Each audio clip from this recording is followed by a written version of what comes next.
A couple of years ago, they gave Elton John an award for the number of live shows he played. And the number was 3,000 shows. It went by me, first of all. I was like, oh, cool, I love Elton John. Good on him, man. 3,000 shows, jeez. And then about 5-10 minutes later, I started thinking, wait a second now. This guy's is a institution. He's a legend of music. And his career has spanned just decade after decade.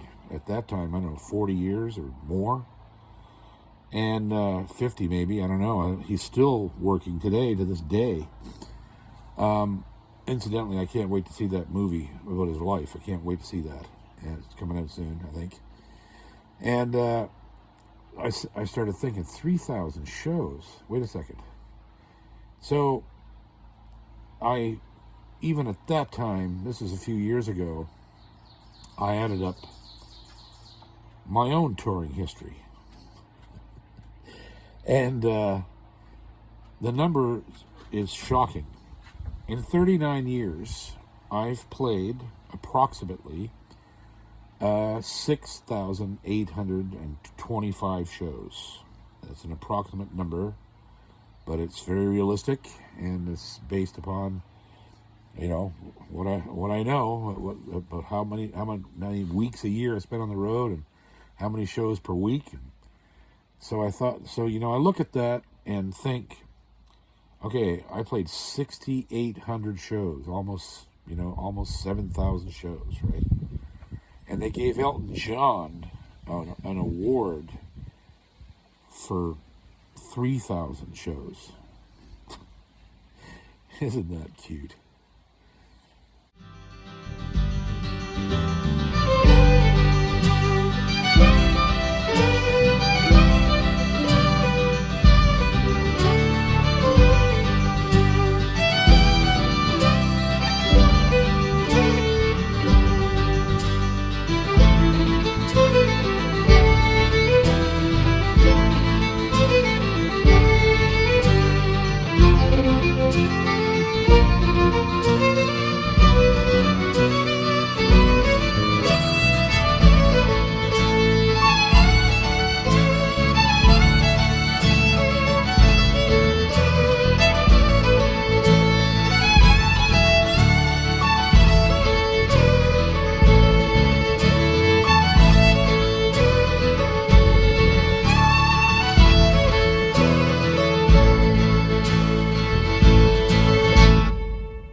By the early 2000s, the early part of the new millennium, we were working at a pace that was absolutely breakneck.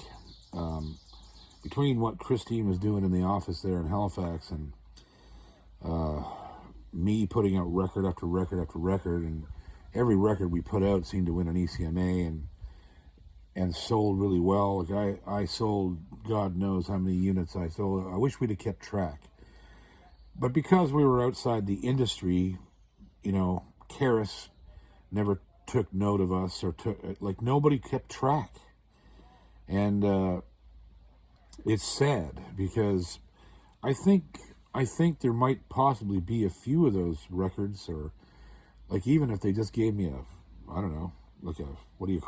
honorary gold disc, just for the number of records I sold of the 19, 20 titles I have, right? We moved a lot of discs. It paid for everything. It was a tremendous income. And so it was just, at that point in time, things were just nonstop. It was nonstop touring all over the world. Sometimes we had a bass player, sometimes we didn't. We couldn't keep bass players because of our touring schedule. And it was along about this time that, Hilda had always, I got to explain something here too, I think. My connection to Natalie McMaster goes back a long, long way. And if you don't know who Natalie is, she's one of the best fiddlers and the best entertainers that's ever come out of Canada. And I remember hearing somebody, I think from the New York Times or the Washington Post or like some huge world newspaper, had sent a reviewer out to one of her concerts, and he said that the final 7 minutes of her show was potentially the best thing that's ever been done on stage. And I have to agree.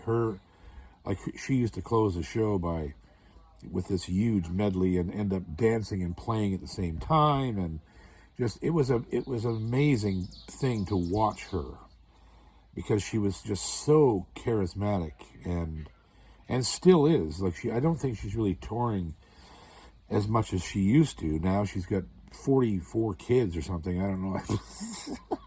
I think her and Danelle are trying to start a football team or something. I don't know, but I just love her to death, and she's a great woman. She's a smart business person, very, very smart business person. And her mother and father were very good friends of mine, and still are, Alec and Minnie, and they had a lot. I think Minnie had a lot to do with Natalie's success, and it only makes sense because Minnie is also a very smart person. If I'm not mistaken, she's a school teacher. If I'm not mistaken, I'm not sure about that, but very, very astute, observant woman who, you can just tell by meeting her, she's sharp as a razor blade. And I think that had a lot to do with Natalie's, the intelligent way that Natalie built her career. I met Natalie when she was like 9 or 10 on the set of Up Home Tonight. She came and played the show, and she was unbelievable then, And this was Buddy McMaster's niece, and Buddy, of course, is one of the Mount Rushmore of fiddlers from Cape Breton, And it just, then I ran into her again at different fiddle events, and I remember one time her and Ashley were performing at the Down East Old Time Fiddle Contest in Sackville, one of the years that I won it, actually. And me and Ashley and her were just hanging around backstage, talking and laughing, and we're saying we should start a band. And it was one of the first times Ashley got up on stage and played and danced at the same time, and I held the microphone over him. I held the whole stand over top of him, so he could still hear the fiddle, right? And he blew everybody's minds with that. So he was the guy, that really took it up a notch. And another close friend of mine, Ashley's a beautiful, beautiful human being, and I've always loved him. And he's been through the mill, and he's just a fucking awesome guy. And people hear all the hype in media and all this shit about him, and he isn't that guy. He had his dark moments and his dark times when he had lots of money and got bad into drugs and all these things that happens to rock stars, because that's what he was, for all intents and purposes. That's exactly what he was. He was a rock star. And there's no measure of how much he affected the popularity of the fiddle in the world, as well as Natalie. Natalie made Cape Breton fiddle music, turned it into a world music genre, right? These two people did that almost single-handedly. There's been nobody who ever had the kind of success those two people had, playing an archaic, lost music, which is basically what Cape Breton fiddle is. It only really exists in one place, Cape Breton Island, and if you're not from there, if that blood isn't in your veins, you're liable to never be able to do it properly. And it's sad, because a lot of people try and they run out and say, I'm a Cape Breton fiddler, but they're actually from wherever, and they've never been to Cape Breton, or they never whatever. And it's bad. It's a music that's often imitated, but I believe, just from my own personal experience and watching other people, that if you aren't born there or born to parents from there, because I wasn't born there, but my mother and father were Cape Breton through and through. Buddy McMaster wasn't born there. He was born in Timmins, Ontario. I was born in London, but I lived as a Cape Bretoner, right? And the music is part of the life. It's part of the way you live there that makes you have whatever the spiritual thing that goes into that music. It's part of the fabric of the society there, right? So that it's but I mean, Natalie and Ashley, they took it to levels that were just beyond. And Natalie was always so kind to me and still is. Like, she's just a sweetheart person. And I remember one time early on, when right before she got her major label deal with Warner Brothers and had the debut album that went platinum, I think, she called me and said, "Would you come down to the house? I'm looking for tunes." And I was like, hell yeah. So I got in the car up in Shetty Camp there, and I drove all the way down to Troy to her mom and dad's place near the Causeway. And I went there and sat in the kitchen with her. And we had tea and talked, and her mom and dad were there, and we were laughing and giggling. And she had a tape recorder on the table. She said, "Play me some tunes." She said, "Play me especially some tunes that you made." And because I had written some very, very difficult music for the sole purpose of winning fiddle contests when I was a kid. And a lot of my tunes made it into the major contest circuits through people like Pierre Schreier and Shane Cook and like a whole bunch of people that used my tunes to win, the Grand Masters and Shelburne and Pembroke and all these major fiddle festival contests, right? So I sat at the kitchen table there and I dug out everything I could think of, and plus I had even written a tune for her called Natalie McMaster's Reel, and they're difficult. They were really hard tunes, but you know what, Mr. Man, Natalie McMaster can play goddamn anything that she puts her mind to. And she recorded all these tunes, asked me about some of the technique and asked me about how I did certain things. I was like, here it is, this is how it's done. And we had a lovely afternoon. And I thought nothing more of it, really. I figured she's just maybe being polite because I'm starting to be one of the old guard here. Because there was very few fiddlers in Cape Breton then, and even less now, that kind of based their playing on the original forefathers of the music, right? I was a Winston clone, as was Jerry, as was Howie, and an Angus clone, and Winston Fitzgerald, Angus Chisholm, and her being the niece of Buddy McMaster. Again, this was a great boon for her, right? Because she was literally forced by familial ties to really research the music and know it and know what it was about, right? So it wasn't too much later that this album came out, her debut album on Warner Brother Records called No Boundaries. And it was fucking brilliant. I mean, it was a brilliant record. It was very well produced. It was polished. It was commercial. It was just a great record. And I went to listen to it and realized that, hey, Jesus, she's got I think she had 3 of my tunes, or two or three on this record. And I went, whoa. She actually recorded my tunes, right? And of course she played the living shit out of them, right? And so I still didn't really think that much about it, but then 3, 5, 6 months later, whatever it was, this album had gone gold. And I think after that, platinum. I think she sold over 100,000 copies of this record.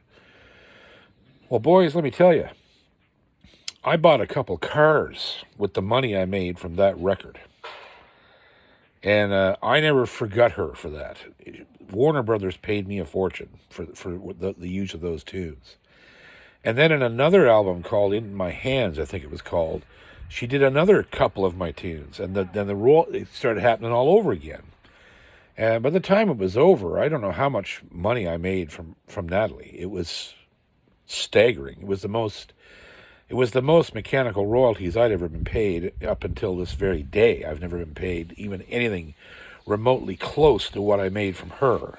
And, this didn't go by Hilda. Hilda was a huge Natalie fan, loved her like a sister, or even a daughter, really, because Hilda, I think, Hilda's quite a bit older than Natalie. And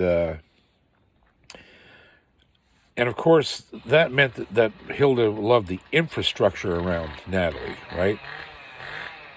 Hilda thought in absolutes, and it wasn't a abject idea; it was an absolute.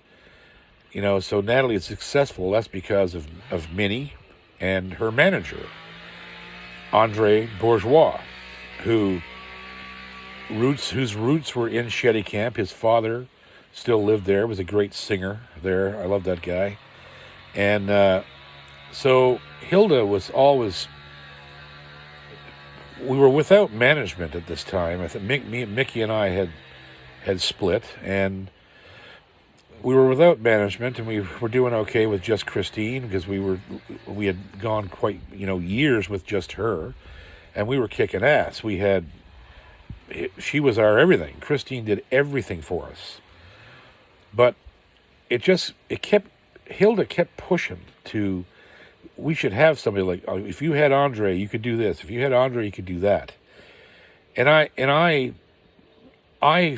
had no choice but to kind of agree with her, because Natalie seemed to be doing so well. And mind you now, there's the thing about that is, and I learned this the hard way, there's always something behind the curtain, right? Nothing's ever as it looks in this business. And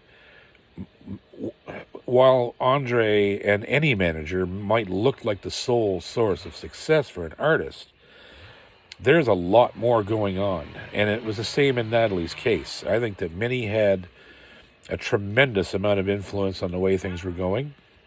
And I think Andre pushed it along and took their lead and did what had to be done to get her where she needed to be. I don't think that Minnie could have negotiated a contract with Warner Brothers, but Andre Bourgeois could. And because he was a great manager. So it came to pass, sounds a bit more biblical than it should, came to pass that we found out that Natalie and Andre had split, and we didn't know why, and we didn't really care. There was nothing in the gossip mill that said that there was anything terrible that happened between them. We thought, from looking in from the outside, that she had just outgrown that type of management and had gone on to something else. She had different people working for her, and I think she was with starting to date Danelle at that time, maybe. I can't remember exactly what was going on at that point, but we knew that Andre had lost his biggest client. So we reached out to him, and by God, he said, "Yeah, I'd be happy to take you on, and let's have a meeting and talk about what we can do, right?" And so it all happened. He came to the house. He was a very lovely man. Andre Bourgeois is a sweetheart and very gentle soul, and I think very easily hurt. And he did talk about Natalie and the split, and it was I think it was over the same thing everything's over in this business. It had to do with finances, I believe. And just, he didn't, it was just,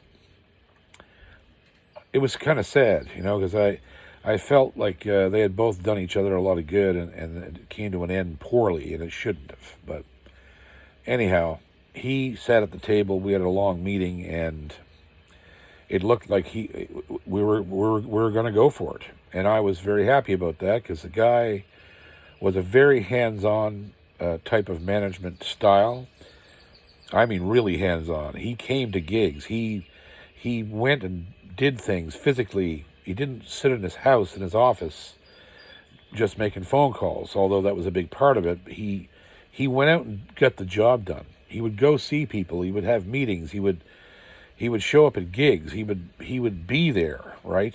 And it became instantly apparent that this man was a hard-working man. The first thing that happened, though, which was at the time I'm a believer in empirical evidence, right? When something happens once, I go, when something strange happens once, I go, well, that's just an anomaly. And then the second time it happens, I go, wait a second, well, that's just coincidence. There's no way that this is the way. There's no way that this is the outcome every time in this situation. But then when it happens the third time, I then go, okay, well, this must be the way this is. Maybe I don't want to accept that at the time, but I go, okay, this is 3 times now this has happened exactly like this, or 4 times, whatever it might be. But the third time, usually I start cluing in that, okay, there's a problem here. And the thing that happened, which would have been, the second time, because Mickey did it, and Andre came in, and the first thing he did, and I looked at it all, and I thought, well, this is just coincidence. It's not, it isn't what it looks like. And so the first thing he did was he looked at me one day and he said, okay, well, we're going to have to. We were discussing his commissions, and there was always maybe a little bit of an argument between him and I over what was the most fair for me to be paying. Should I be paying 15% of my gross income to him, or 20% of my net? And it was up in the air, right? Because even in those days, I didn't feel it was fair for anyone, not even him or anybody, to just walk into an artist's life and say, okay, I'm now your manager, now I get 20% of your income. Knowing that all of that income, that this managerial person, entity, had no part at all in generating that income because they weren't there. So, and it used to aggravate me. I'd be looking at the situation and going, Jesus Christ, I'm paying 20% of my gross income on all the records that I made and paid for, that this guy was nowhere around, all of the touring history that I've generated over the past how many years, and this guy wasn't around, all of the connections and networking that I've done in my lifetime that made me money, this guy wasn't around. And unfortunately, it was a norm in the industry that's the way it went. And you couldn't buck it. You couldn't go against it. It was like, if you're going to have a manager, this is what they do. In my opinion, what would be fair is to hire somebody and go, listen, you can have 20% of my gross income, but only from the things that you generate from this day forward. I'm not paying you money that I generated myself before you even stepped into this picture. You're not getting any of that money because you didn't earn it. What you're going to do is get new things and bigger things, and then I'll pay you for those. And if you do your job correctly, you'll make more money off what you generate now than all the stuff I've accumulated to this point. That's the fair way to do management. But unfortunately, that's not the way it worked then. And it doesn't even work that way now. But now, you see, the management market, like the marketplace of where these people work, has completely failed. It's in the fucking toilet. And that's where it belongs. Some of these guys are incredibly talented, big-hearted guys, and they deserve to make a living in the business, but they should be making a living under the type of model I've described, and then they would have success forever. They wouldn't get into these situations where animosity arises from the artist because they're paying somebody for shit they didn't generate. And after a while, it starts to get on your nerves, right? Especially when things don't go right.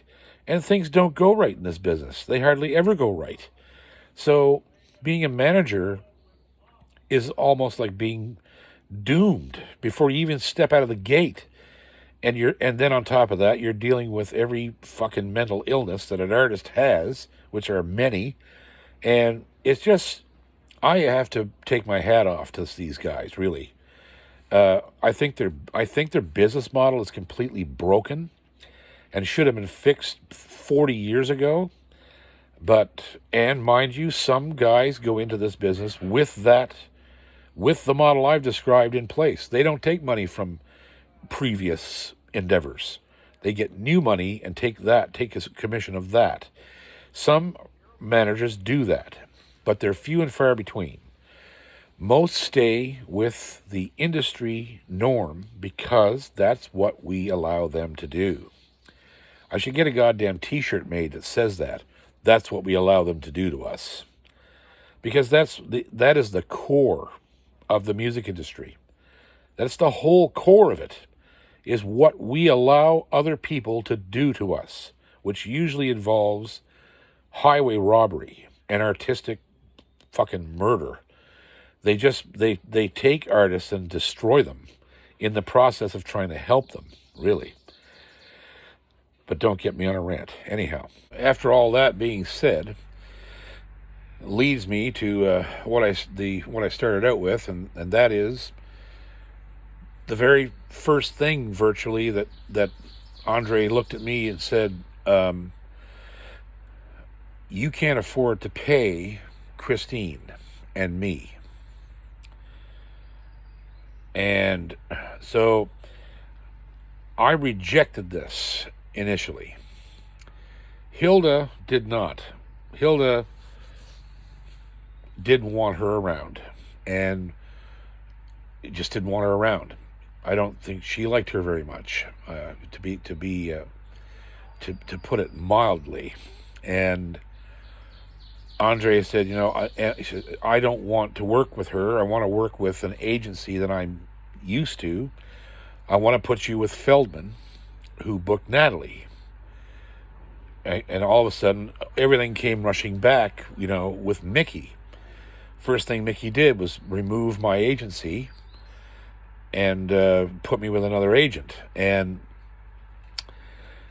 I rejected this for quite a while, but the pressure was mounting between Hilda saying, if you want him to help you, you got to let him do what he wants to do. We don't need her.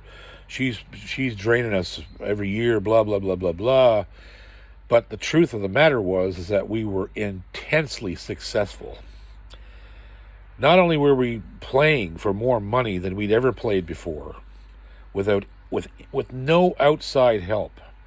It was just Christine. We were booked all over the world. We had publicity when we wanted it. We had a mail order business that was insane. We had our own account with Canada Post. That's how busy our mail order business was. And on top of that, we had a successful record label. Flash Publishing became a record label. And we were being distributed in stores everywhere. And I was just... A matter of fact, at the time of this conversation, I had a contract on my desk ready to sign with a major distribution hub company in Toronto that I won't name that supplied Walmart.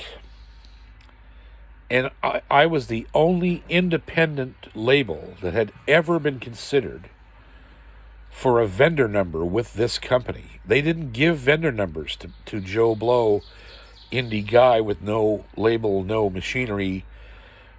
I had it. I had the contract on my desk. All I had to do was sign it.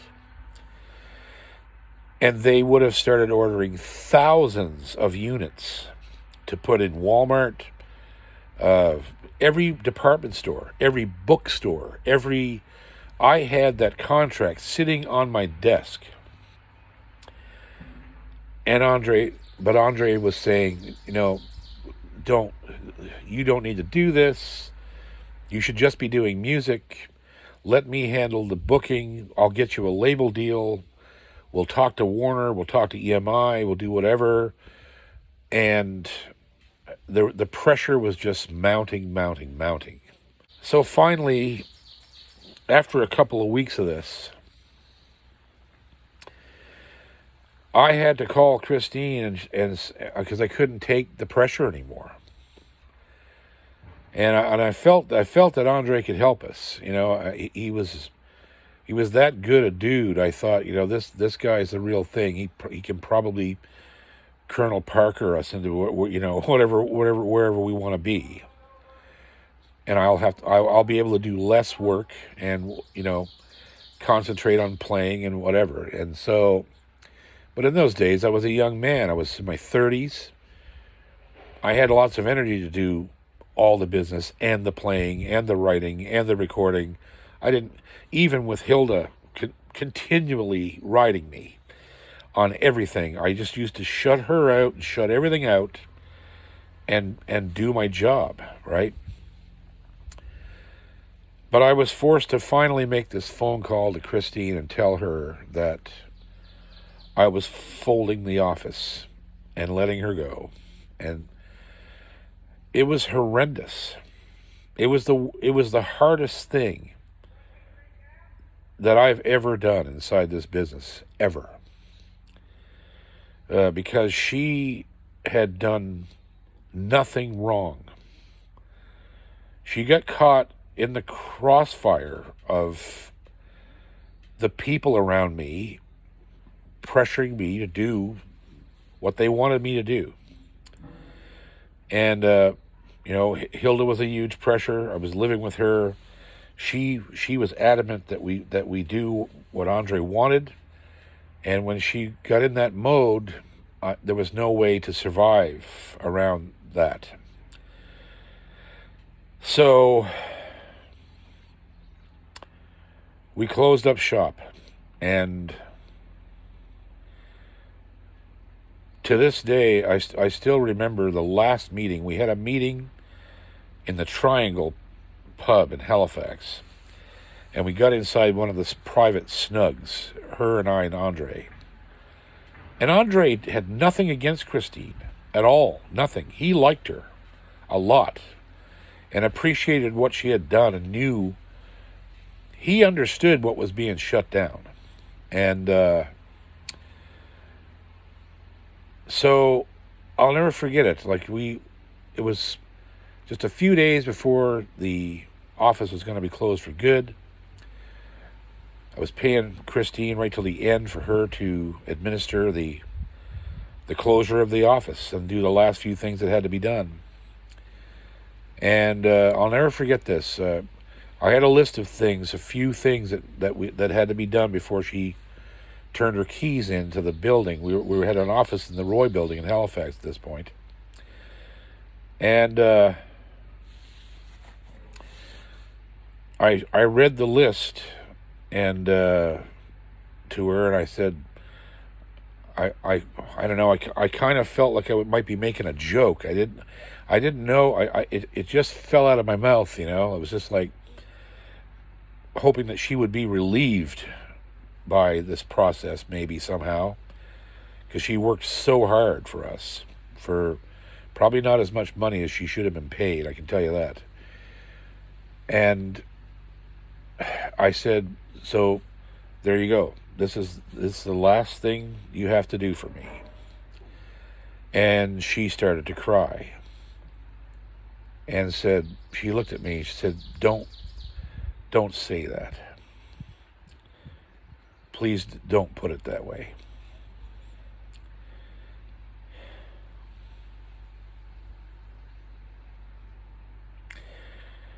And it was hard. It was really hard. Because when I saw her start to cry, I lost it, and I didn't know what to do. It was one of the most painful things I'd ever done. Because it was, I mean, I've had to let people go in the past, because they were idiots or just, inappropriate for the job or whatever the case may be. And I had no problem saying, fuck you, you're fired. Just, you can't do the job the way I want it done. And I'm sorry, still love you, but you can't do this job. But letting her go was letting somebody who was the most capable person I'd ever met in this business. I'm throwing away a gold mine, right? Really. And because she knew all that was going on, she knew how well we had done and how big it was about to get, and the distribution deals and all the things that were in the works, that her and I were like a freight train. I would feed the coal to the fire with the music and the ideas, and she'd implement them and turn them into profit.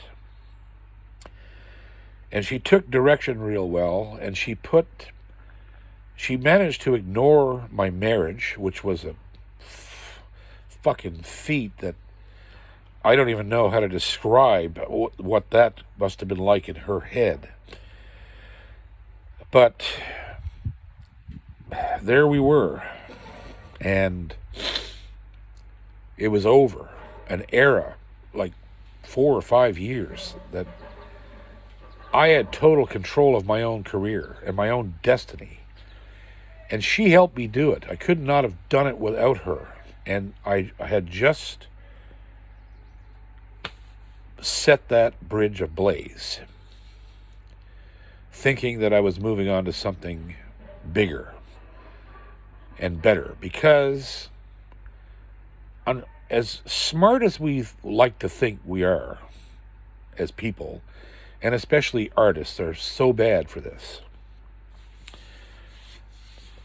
as smart as we think we are, we still have this kernel in the back of our heads, down in our soul somewhere, where that it niggles at you and it says, you can still make it. You could still get the big break. You could still get the label deal. It's not too late for you to have a number one hit. You could still be a star. You could still do it. You can still do it. Don't think it's beyond just because you're older, just because you don't look the part, just because you failed this many times. You could still become famous. You can still get the big break, and it just keeps pounding at you day and night. I'm 52 years old, and I still, to this day, the voice is quieter now and beaten to death, bloodied in a corner somewhere in the back of my head. But every once in a while, it still stands up and goes, you can still make it if you try.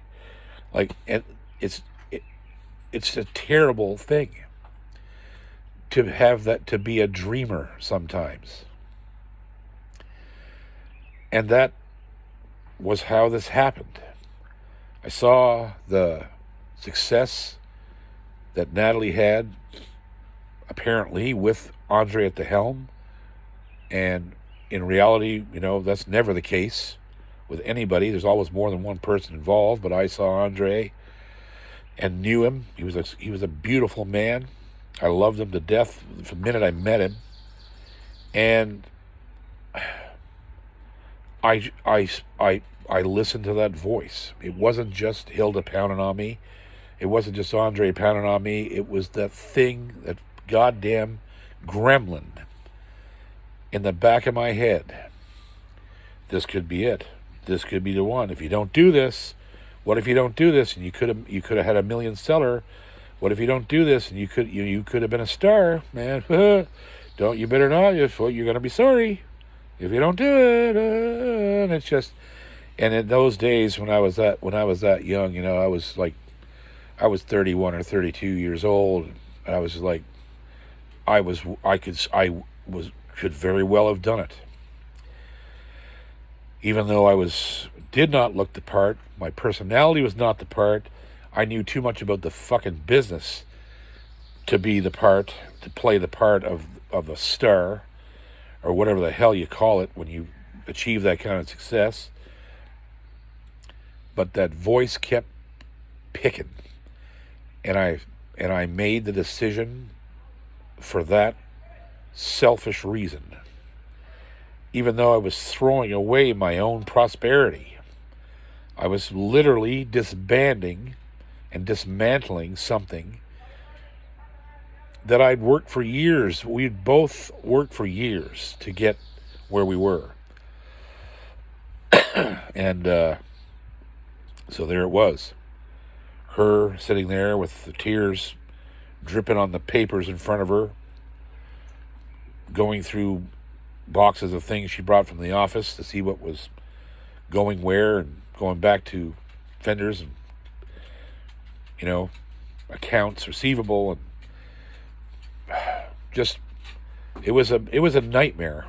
And Andre handled it with a great deal of reverence and sat there with us, and he knew he could, but it's what he needed to do because it was the norm for his industry. So again, as I've said many times in the past, when I look at what at the moment seemed a terrible, immoral thing to do for him and for Mickey and for anybody in that echelon of the industry, it wasn't in their heads and it wasn't in their hearts that they were doing something wrong. It was the norm. This is how it was done. So, all with good intentions. But hurting Christine was never. You can't classify letting her go the way that she went.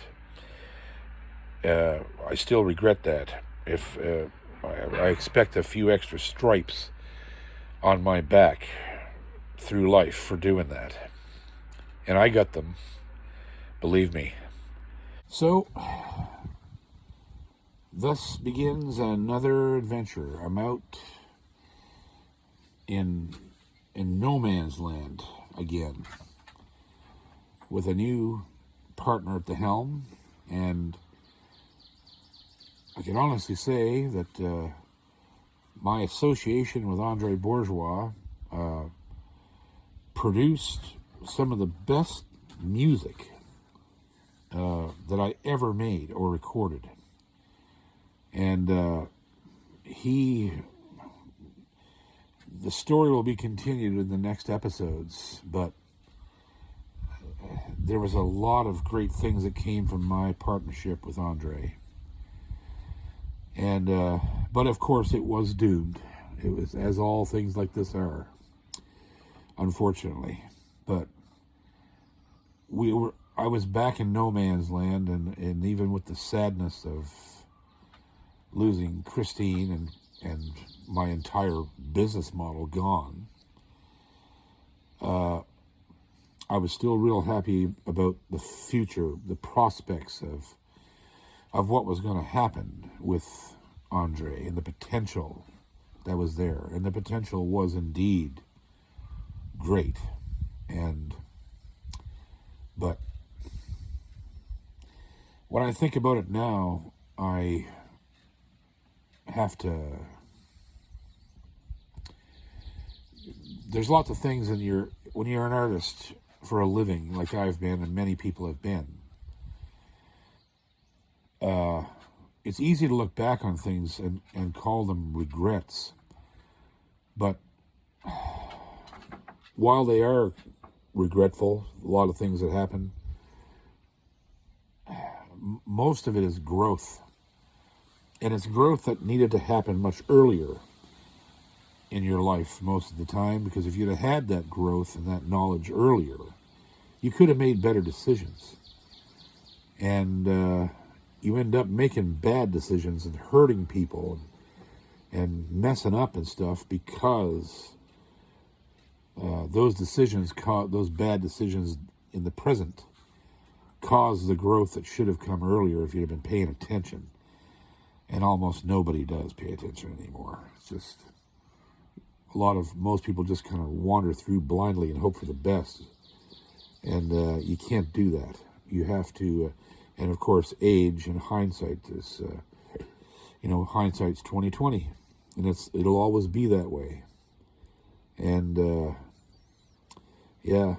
so many years later, now Christine and I are friends and speak to each other, and it was a long time that we didn't, and I can't blame her for that, obviously, after this story being told, of course. But she's a strong woman. She went on to a tremendous career in the business, working for Music Nova Scotia, and she was the export officer for the province for music.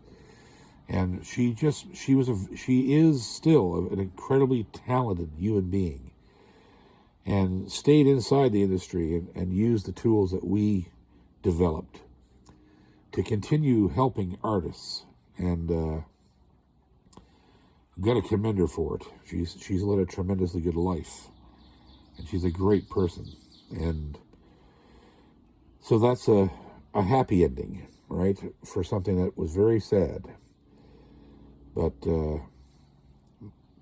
honestly, most things in this business end up being a happy ending if you can get through the night. The dawn will come. No question about it.